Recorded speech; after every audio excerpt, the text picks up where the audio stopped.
Hello বন্ধুরা, আজকে আমি আপনাদের দেখাবো কিভাবে আমি একটি মোটরসাইকেলের ইঞ্জিন সম্পূর্ণ নিজের হাতে অ্যাসেম্বল করি। চলুন আমার সাথে পুরো কাজটা দেখে নেওয়া যাক।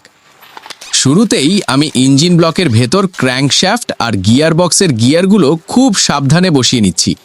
এরপর ব্লকের ওপরের অংশটি দিয়ে কভার করে আমার হাতের এই নিউম্যাটিক মেশিনটা দিয়ে খুব দ্রুত নাটগুলো টাইট করে দিচ্ছি। এবার আমি পেস্টান এবং সিলিন্ডার ব্লকটা পারফেক্টলি সেট করছি, সাথে টাইমিং চেনটাও ঠিকমতো বসিয়ে নিচ্ছি, কারণ ইঞ্জিনের পারফরমেন্সের ওপরই অনেকটাই নির্ভর করে। কাজটা আমি খুব নিখুঁতভাবে করার চেষ্টা করছি। এখন ম্যাগনেটো কয়েল আর ক্লাচ অ্যাসেম্বলিটা যুক্ত করার পালা। খেয়াল করে সবগুলো পার্টস ঠিকঠাক জায়গায় বসিয়ে আমি কাভারগুলো শক্ত করে আটকে দিচ্ছি।